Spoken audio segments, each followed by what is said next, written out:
I need y'all to beware the backlash from the Montgomery Brawl. Beware the backlash from the Montgomery Brawl. I'm going to talk to y'all about this briefly. I'm not going to hold you long, okay? But this is very important. This is very important, okay? I don't want nothing to happen to y'all out there. This is very important, okay? If you don't know what I'm talking about, you're probably not on social media, okay? But long story short, uh, you had a group of white people jump on this brother in Montgomery, Alabama, who was just doing his job. Uh, I guess telling them they couldn't park their boat somewhere. They didn't care nothing about that. Words were exchanged. They end up jumping this brother. Okay. But thankfully and rightly and courageously, uh, some real ones jumped in. Other black people who were viewing what was going on, they jumped in and they defended that brother. And they got down on them folks. They got down. You had one brother, one young brother, got down, disproved a racial myth out there. That black people can't swim. This young blood not only swam to help. Shit, he seemed like he needs a WWE contract. He damn near rock bottom somebody. Okay, and you had a number of brothers and sisters jump in and do their thing. I think most notably, everybody talking about the brother that was swinging the folding chair, and that's become a meme and viral videos left and right, all kind of content being made about it. Okay. Nobody got shot down by the authorities or nothing like that, so that was good. And so people are reacting to this across social media. People are talking about it. It's been trending uh, like crazy. Numerous youngins of mine have sent the videos to me in all different angles. And on the whole, Black Twitter, or what we call it Malcolm X, somebody said that. Shout out to whoever said that.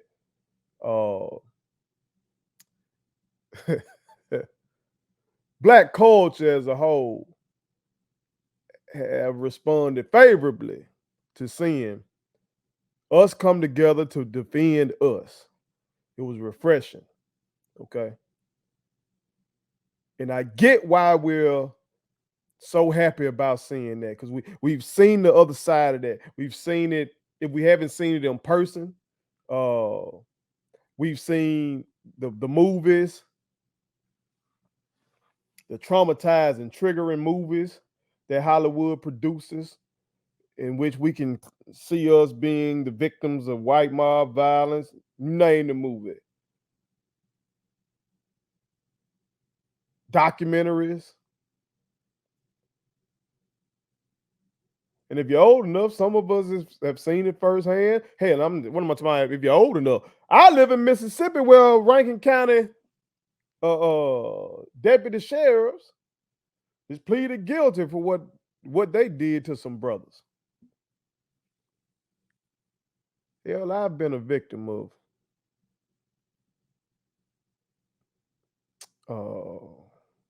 white supremacist violence.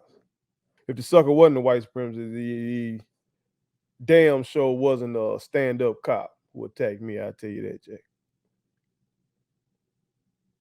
So we've seen it, and I get it. Why this moment has resonated with so many. But this is what I need you to do. I need you to beware the backlash. Okay, beware the backlash. What you talking about, Fur? What damn, Fur, you take all the fun out of stuff, Fur. You be too serious about stuff. I don't take all the fun out of shit. I know when to have fun. I have fun when it's appropriate to have fun. Okay? Some of the memes and videos and shit that I've seen have been funny. Okay? But I laugh when I'm supposed to laugh. And I prepare myself when I'm supposed to prepare myself. And this is a moment that you need to be preparing yourself. Okay? Matter of fact, you need to stay ready. A wise person says, stay ready, you don't have to get ready. Because there will be some sort of backlash to what happened. It happens every time. It happens every time. Okay? So I need us to do these two things. One. If the government comes at those brothers and sisters sideways, the ones that courageously and correctly stepped up to defend that brother, we need to chip in as a culture and help those people with their legal fees. There needs to be a culture-wide thing where we chip in and help these courageous brothers and sisters with their legal fees.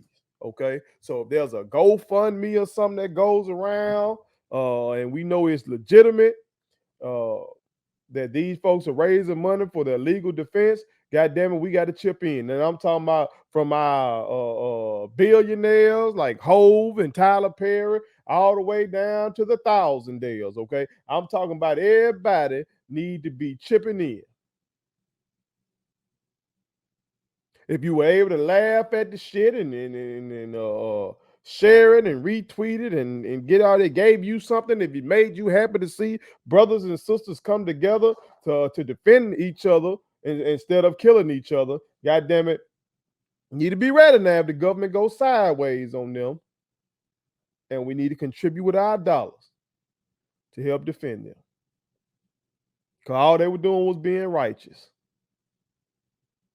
Because them folks could have killed that man. You got all them people jumping on that one person. They could have killed that man. You never know. People be thinking when you get to fighting, like fighting can't lead to death or some shit. They could have murdered that man. Like that video could have went differently if everybody just stands around and watches this man get his ass whooped. Excuse me. That could have been a totally different viral moment that we've been on here talking about hashtag justice for. But instead of just sitting there with the motherfucking phones out, these folks got some sense. Said, fuck that shit. I'm finna go help. That was right. That was courageous. But in this country, many times when you right, that government still come at you wrong.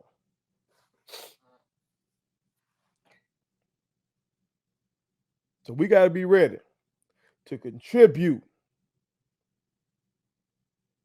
to those brave brothers and sisters.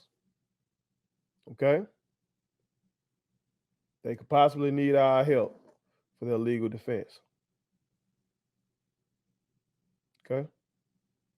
Second thing I need y'all to do is be prepared for any backlash from potential white supremacist murderers or white supremacist cops who might be trying to stop you and shit like that and fuck with you or harm you. I'm dead serious. I'm dead serious. I'm not being hyperbolic. I'm not, oh, Fur, you going too far. Them folks ain't no bullshit. That shit happened in Montgomery, Alabama. Montgomery, Alabama has a history. Has a history, Jack. Montgomery, Alabama is a central place in the civil rights movement. Y'all know about the Montgomery bus boycott and Rosa Parks and Dr. King and them. But see, I don't know. I guess folks hear that story and thought that shit just she refused to move to the back of the bus, got arrested, and then people raised hell, and then like a week later everything was cool. No, them folks had to boycott them goddamn buses for over a year.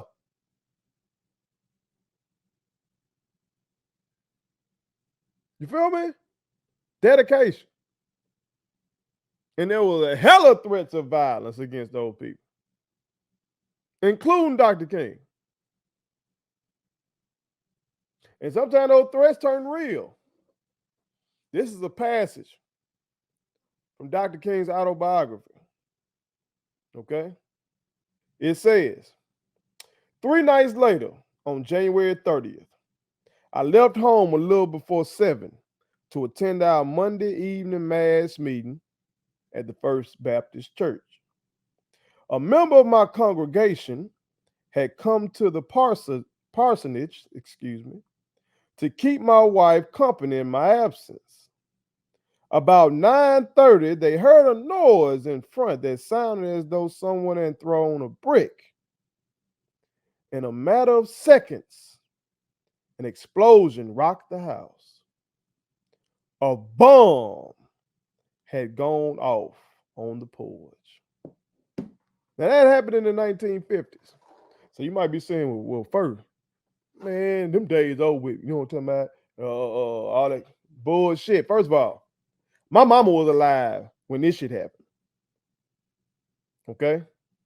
My mama was alive when the Montgomery bus boycott was going on. I ain't talking about no infant. Like my mama was a 7, 8-year-old or something like that. 7, 8, 9-year-old, up in that range.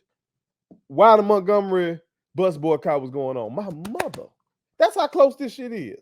Just one generation. It ain't long. Oh, well, first, them folks ain't gonna try no shit like that today. Let me offer you something from another book. This is a recent book, and I've told y'all before, read this book. They Want to Kill Americans by Malcolm Nance. Read this book, okay? Now, in the book, Brother Nance refers to Titus, okay? Titus, Titus, okay?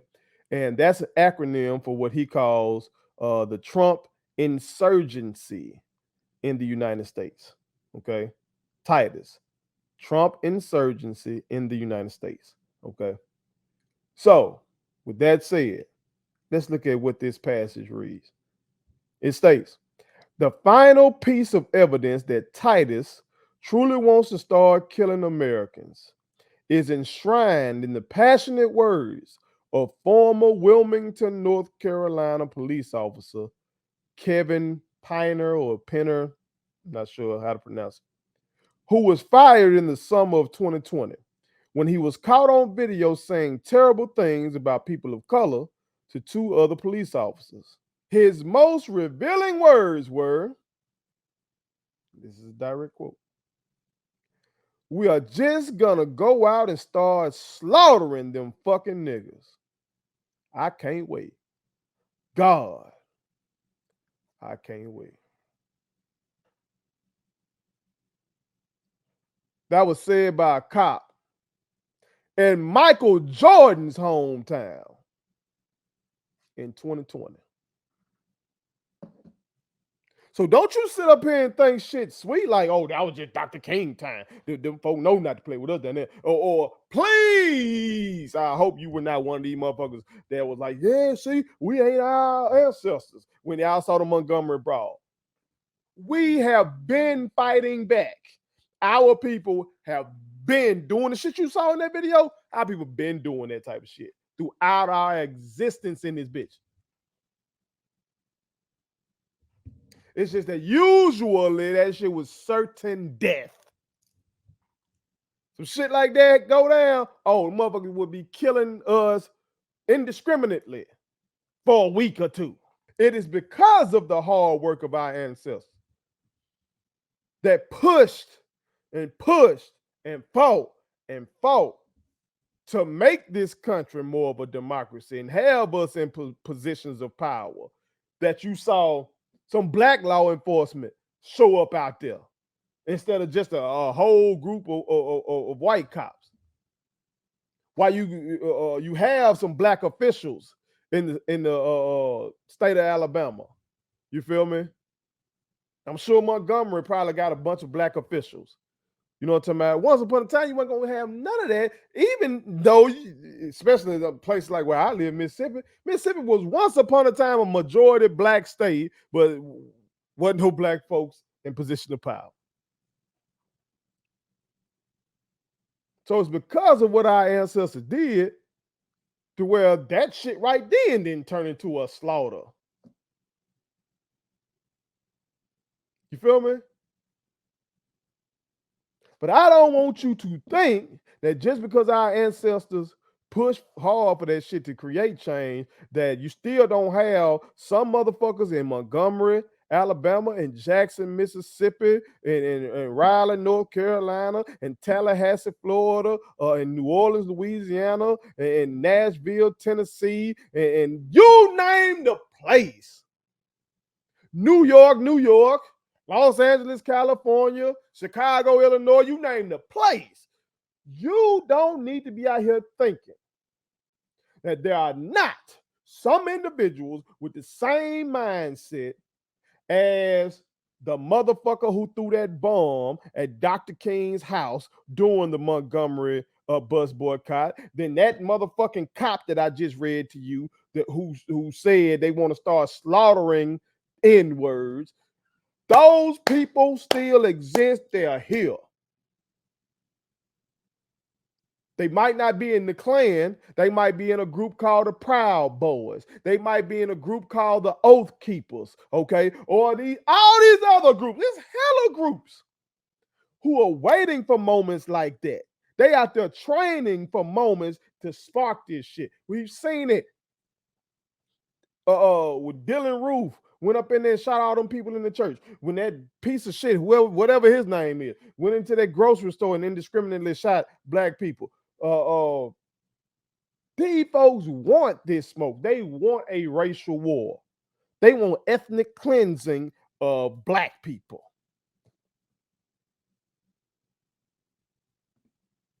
So I need y'all to be aware of the backlash. I need you to be alert. I need you to be paying attention wherever you go.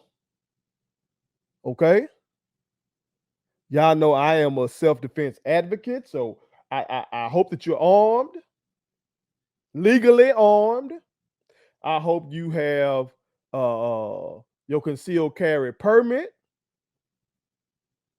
I hope you are in decent shape and that you're lifting weights and keeping yourself well in case you had to get down on somebody to defend yourself or your family. Okay. I hope you're out here doing the speed limit when you're driving so you won't give these suckers a reason to pull you over. Okay. I'm telling you, you need to be aware. Okay. Because usually when something like this happens, it's usually some kind of backlash. Look at the backlash right now to the movement we had in 2020 after the lynching of George Floyd. I would say we lost. If you look at the backlash, you looked at what we did and what we gained from it. And then you look at the backlash to what we did and what they've gained, what they've done. Okay. We still don't have no real police reform. We still ain't got no landmark bill to reform policing in the United States of America. We don't. Some we asked for. We still don't have any reparations. We got Juneteenth as a national holiday, which we were celebrating that shit anyway. We got some statues pulled down. Mississippi got a new flag. But these motherfuckers, they rewriting the curriculums. They're banning Black history. They going stupid hard. Cause they backlash motherfucker. So I want y'all to be careful. Okay? So don't forget the two things we need to do. If some come along and we know it's a legitimate thing, maybe it's put out by lawyers or something, the family members of these people or who courageously stepped up to help that brother out there in Montgomery, we need to donate to that. Okay? Hell, when that boy Kyle Rittenhouse, I think that's his name, when that motherfucker murdered 2 Black Lives Matter protesters and got away with it. This man has become a conservative darling. Them folks donated to him. They flown him around the country and shit like that, and he is praised. Well, I'm saying we got to do that same thing for righteous people. That motherfucker was not righteous, and you see how they treated him. We got to do that same thing for those righteous brothers and sisters out that defended that brother down there in Montgomery. Okay, so that's one. And again, two, beware the backlash. Be prepared. Keep your head on a swivel when you're out and about. Make sure you're following the laws. I'm not finna go tell you to go out here and break no law. Okay. Make sure you're following the law. Don't give these suckers an excuse to fuck with you. But you know they might still fuck with you in that event. You know what I'm talking about? Do what you gotta do to get home. Record them. If you got somebody with you, record the situation. You know what I'm talking about? Be careful. They might be trying to pull you over for whatever, for some get back. When you're out in the grocery store, when you are out at the mall, pretty much anywhere where it's a large gathering of us, then it looks like it's a perfect moment for a motherfucker to get some get back. Be careful. Be careful. Be ready to roll. Be ready to ride. Be ready to defend yourself. Okay? Because I don't like what I'm seeing. Some of the shit was funny. Yeah, okay, cool. But I don't like what I'm seeing. Not from us, not from that. I'm just saying I don't like all these small skirmishes and all this little shit, bro. It's just like got this presidential election looming next year. I got all these Trump indictments coming down. I just don't like what I'm seeing, y'all. Like some bigger shit is on the horizon. But hopefully, folks get their goddamn shit together and we don't have another civil war in this bitch. Hopefully. But you can't control what other people do. You just can control how you respond. Okay? So make sure you're ready to respond if need be. I appreciate y'all. I love y'all as always. One.